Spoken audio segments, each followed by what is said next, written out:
ഒരാളുടെ ജാതകത്തിലെ ജന്മക്കൂറിനെ ആസ്പദമാക്കി ഓരോ രാശികളിൽ ഗ്രഹങ്ങൾ ചാരവശാൽ സഞ്ചരിക്കുമ്പോൾ അയാൾക്കുണ്ടാവുന്ന താൽക്കാലിക വർത്തമാന ജീവിത ഫലാനുഭവങ്ങളെയാണ് ഗോചരഫലം കൊണ്ട് വ്യക്തമാക്കുന്നത്.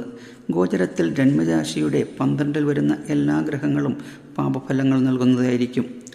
ഗോചരവശാൽ ആദിത്യൻ ജന്മത്തിൽ സഞ്ചരിക്കുമ്പോൾ സ്ഥാനഹാനിയും, ജന്മത്തിൻ്റെ 2-ൽ സഞ്ചരിക്കുന്ന കാലം ധനലാഭവും, ജന്മത്തിൻ്റെ 3-ൽ സഞ്ചരിക്കുന്ന കാലം ഐശ്വര്യവും, ജന്മത്തിൻ്റെ 4-ൽ സഞ്ചരിക്കുന്ന കാലം മാനഹാനിയും, ജന്മത്തിൻ്റെ 5-ൽ സഞ്ചരിക്കുന്ന കാലം മനോദുഃഖവും, ജന്മത്തിൻ്റെ 6-ൽ സഞ്ചരിക്കുന്ന കാലം ശത്രുനാശവും, ജന്മത്തിൻ്റെ 7-ൽ സഞ്ചരിക്കുന്ന കാലം പ്രയാണത്തെയും, ജന്മത്തിൻ്റെ 8-ൽ സഞ്ചരിക്കുന്ന കാലം ദേഹപീഡയും, ജന്മത്തിൻ്റെ 9-ൽ സഞ്ചരിക്കുന്ന കാലം ജനങ്ങളിൽ നിന്ന് ഉപദ്രവവും, 10-ൽ സഞ്ചരിക്കുന്ന കാലം കർമ്മശുദ്ധിയും, ജന്മത്തിൻ്റെ 11-ൽ സഞ്ചരിക്കുന്ന കാലം സാമ്പത്തിക ലാഭവും, ജന്മത്തിൻ്റെ 12-ൽ സഞ്ചരിക്കുന്ന കാലം സാമ്പത്തിക നഷ്ടവും ഉണ്ടാക്കും.